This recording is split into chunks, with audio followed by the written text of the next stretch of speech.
Si hay algo que valoro en una película de zombies es cuando su historia no depende únicamente de ellos. Para mí una buena película de ciencia ficción es aquella que usa a los zombies, aliens o monstruos como el conflicto central de la trama, pero que son los personajes quienes llevan el peso emocional, cómico o dramático de la historia. Y creo que el ejemplo perfecto de esto es Tren a Busan. Y es que si algo saben los coreanos es cómo hacer una buena historia de zombies de forma original, épica y emotiva. Por eso en este video vamos a repasar esta historia para descubrir qué es lo que hace que Tren a Busan sea una de las mejores películas de zombies de los últimos tiempos.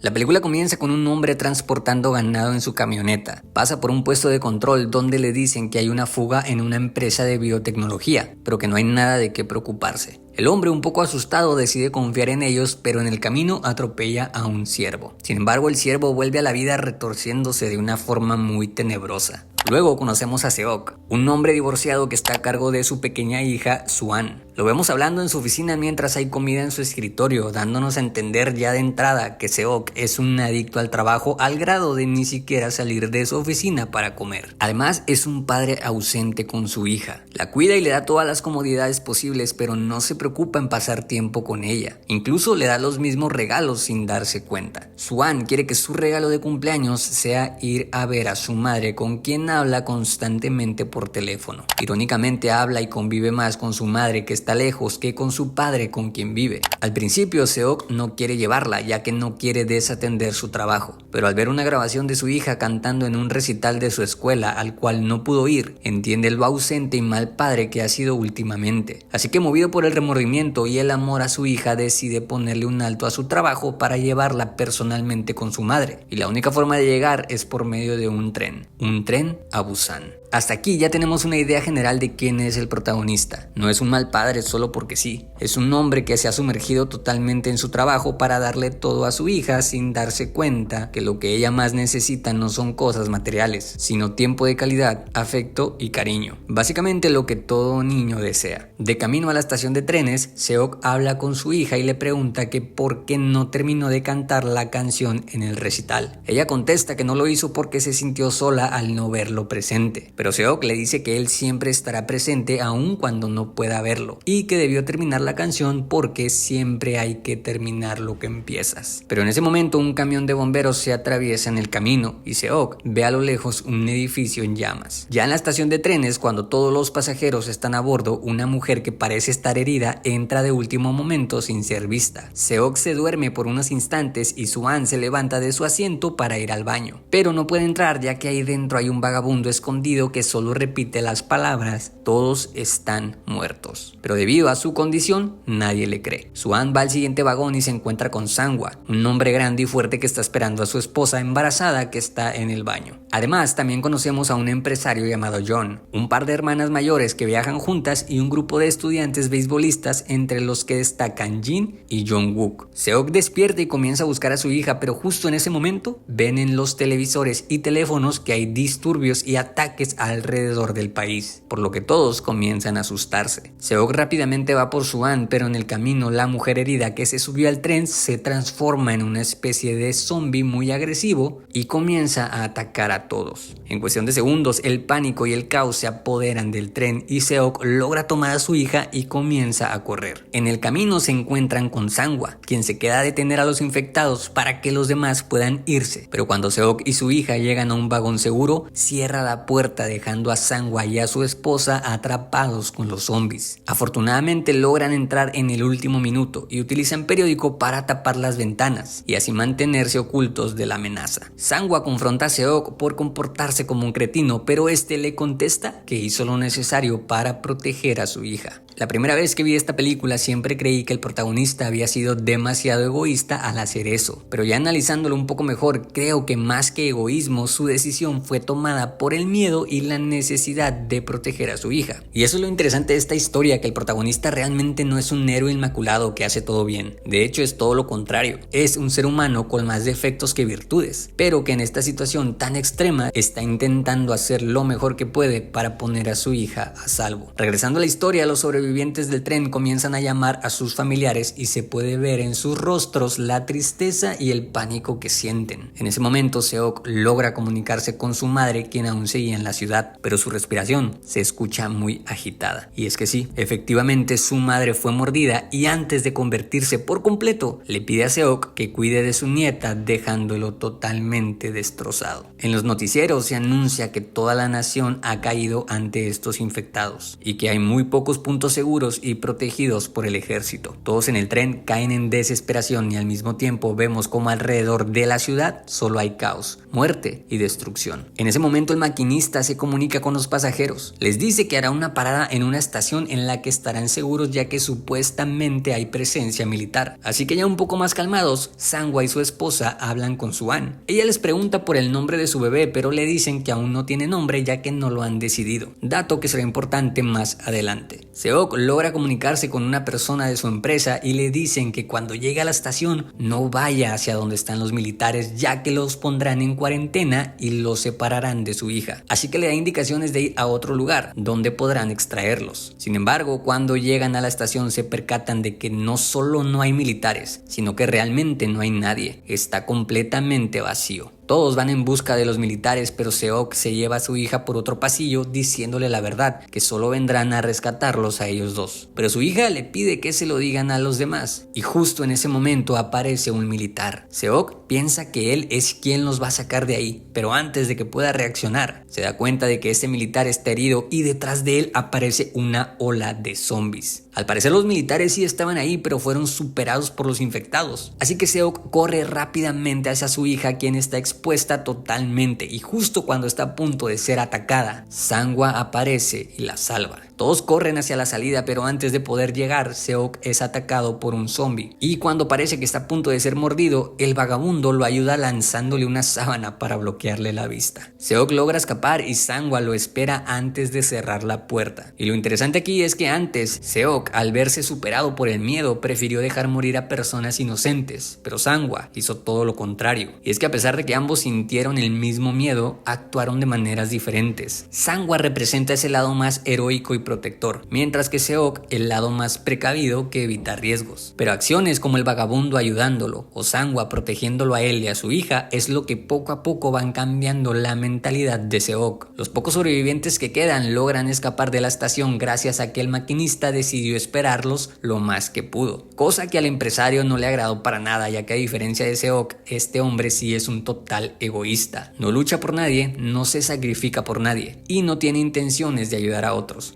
Solo ve por sus propios intereses y está dispuesto a hacer lo que sea con tal de sobrevivir. Pero eso lo veremos más adelante. En el caos del momento, Seok y Sangwa se separan de sus familias y se encuentran con el beisbolista, por lo que juntos corren hacia el tren, dicho sea de paso de forma bastante épica. El problema es que ahora todos están separados dentro del tren. Seok, Sangwa y Yoon se encuentran en el vagón 9. Suan, la embarazada, el vagabundo y la señora están atrapados en el vagón 13. Y los demás sobrevivientes, entre ellos Jin, la amiga del beisbolista, están en el vagón 15. Así que los tres se ven a los ojos y sin decir muchas palabras lo saben. Deberán cruzar vagón por vagón luchando contra los zombies para llegar con sus familias. Y en ese momento empieza la acción. Sangwa, al ser el más grande y fuerte, va enfrente derribando a los zombies, mientras Seok y Yoon le cubren las espaldas. Poco a poco logran abrirse paso hasta que llegan al vagón donde se encuentran todos los amigos de Yoon. El chico queda paralizado mientras los demás luchan en desventaja y cuando parece que están a punto de morir, el tren pasa por un túnel dejando a los zombies en ceguera total. Y es que parece que este tipo de zombies seguían al 100% por la vista, así que aprovechando esta oportunidad logran pasarlos y llegan con sus familias. Ya en el vagón 13, Yoon se comunica con su amiga diciéndole que pronto van a llegar, pero el empresario se niega a dejarlos entrar ya que podrían estar infectados, así que convence a todos de cerrar las puertas. Jin intenta hablar con ellos para que desistan, pero todos se quedan en silencio, y es curioso cómo se ven sus miradas que realmente no están de acuerdo con dejar morir a gente inocente, sobre todo tratándose de una niña y una embarazada. Pero en ese momento para ellos el miedo pesa más que la bondad, y es que la premisa o el mensaje mensaje central que se mantiene a lo largo de esta película es: ¿qué pasa cuando un humano está lleno de miedo y en una situación que no comprende del todo? Y es que el miedo por sí solo ya es peligroso, pero ahora agregando la incertidumbre y presión social, pues bueno, esa es la receta perfecta para ocasionar el caos. Volviendo con los protagonistas, usan la técnica de moverse durante los túneles para aprovechar la oscuridad y logran llegar al último vagón, pero debido a que no los dejan pasar, la situación se complica. Sang-hwa y Seok intentan detener a los zombies mientras Jun y los demás luchan por abrir la puerta, y en medio de la situación, Sang-hwa es mordido en la mano. Seok lo ve y sabe que ya no hay salvación para él, pero aún así se niega a dejarlo atrás. El mismo hombre que al inicio le cerró la puerta en la cara, ahora está luchando a su lado, negándose a abandonarlo. Sin embargo, Sang-hwa le suplica que se vaya y que cuide de su esposa y su hijo. Seok, con lágrimas en los ojos, se disculpa y se va llevándose a la embarazada. Pero justo antes de ser superado por los zombies, Sang-hwa grita un nombre: Jeon Soo-jun, el nombre que quiere que tenga su hijo. De esta forma, Sang-hwa se despide, no sin antes luchar aún contra la misma infección para darles tiempo de escapar. Gracias a la ayuda de Seok logran abrir la puerta, pero una de las señoras no alcanza a llegar y también muere mientras su hermana la ve a los ojos. Seok golpea al empresario ya que por su culpa gente inocente murió, pero una vez más este hombre usa el miedo de la gente para manipularlos y logra que expulsen a Seok y a los demás a otro vagón. Pero el karma llega casi de forma instantánea, ya que la señora que vio a su hermana morir, en forma de venganza y ya sin una razón aparente para vivir, abre la puerta dejando entrar a todos los zombies, provocando que todos en ese vagón mueran. Bueno, todos excepto el empresario, que de alguna manera logró sobrevivir escondiéndose en el baño con esta otra persona. Los sobrevivientes se mantienen en silencio, lamentando sus pérdidas y esperando por fin llegar a un lugar seguro. Pero lamentablemente cuando llegan a la última estación, solo se encuentran con las vías obstruidas. Así que el maquinista da un comunicado. Les dice que si aún hay alguien con vida escuchándolo, salgan del tren y vayan a las vías del lado izquierdo, ya que intentará tomar otro tren para poder salir de ahí. El empresario, al escuchar esto, no lo piensa dos veces y sacrifica al hombre que está con él para poder escapar. Por otro lado, mientras los protagonistas van hacia las vías, un tren en llamas aparece de la nada provocando un choque y haciendo que se separen otra vez. Jun y su amiga intentan escapar por su lado, pero en el camino el empresario aparece siendo perseguido por un zombie y lanza a Jin como carnada viva. Jun logra quitarle el zombie de encima, pero ya es demasiado tarde, y siendo incapaz de dejarla sola, decide quedarse con ella hasta el final. Del otro lado de las vías, Seok despierta debajo de un tren e intenta buscar una salida para todos. Por su parte, el empresario corre hacia el tren donde ya está el maquinista, pero en el camino se dobla el tobillo. El maquinista baja para ayudarlo, pero sí, para sorpresa de nadie, este tipo otra vez vuelve a sacrificar a otra persona para salvar su pellejo. La verdad es que cuando se habla de personajes detestables en una película de zombies, este es sin duda uno de los peores. Mientras Seok intenta sacar a los pocos que quedan, un grupo de zombies logra romper el cristal y antes de que puedan llegar con la embarazada y la niña, el vagabundo hace un último acto de valentía y se sacrifica por ellas para darles tiempo de escapar. Gracias a este sacrificio, Seok logra llevarse a Suan y a la embarazada arriba del tren, en lo que para mí es una de las mejores escenas de toda la película. Una horda de zombies agresivos persiguiéndolos mientras suben al tren. Sin embargo, cuando parece que por fin están a salvo, el empresario, que también logró llegar al tren, resulta estar infectado, y así comienza el enfrentamiento final. Mientras Seok intenta derribarlo, la embarazada y su hija lo ayudan a distraerlo, pero justo cuando están a punto de ser atacadas por él, Seok pone su mano recibiendo la mordida y lanza al zombie a las vías del tren. Y aquí viene una de las escenas más desgarradoras, no solo de esta película, sino en general de cualquier película de zombies. Seok, con lágrimas en sus ojos, se despide de su hija por última vez. Suan llora y grita desconsoladamente, pero al no tener mucho tiempo, Seok simplemente se aleja con el corazón roto. Y justo cuando está por transformarse, podemos ver en su rostro una sonrisa. En sus últimos momentos, Seok recuerda el día en que nació su hija, probablemente el día más feliz de su vida. Y de esta forma, entre lágrimas y una sonrisa llena de nostalgia y amor, Seok se lanza del tren. Al final vemos que tanto Suan como la embarazada logran llegar a Busan pasando por un túnel. Al otro lado, un grupo de militares logran verlas, pero al creer que son zombies están a punto de dispararles. Pero entonces se escucha un canto. Suan, con la voz quebradiza, canta en voz alta la misma canción que su padre le pidió que terminara en el recital. Y gracias a esto los militares se acercan para rescatarlas. Y de esta forma termina Tren a Busan. Para mí, más allá de ser una película de zombies, esta es una historia sobre la humanidad, sobre en qué nos convertimos en esos momentos de crisis e incertidumbre. Puedes vivir sumergido en el egoísmo, pensando solo en ti y en tu propio beneficio, pisoteando a todos en el camino. Aunque ten en cuenta que esas personas que pisas al subir son las mismas que te encontrarás al bajar. O puedes armarte de valor y no solo pensar en ti, sino también en los demás. Y es que no hay acto de mayor valentía que el cuidar y proteger a otros. Eso le da un significado a tu vida más grande del que podrías darte a ti mismo tú solo o sola. Y es que tal vez, como le pasó a Seok, vivir para proteger a otros es lo que nos ayudará a sacar la mejor versión de nosotros mismos.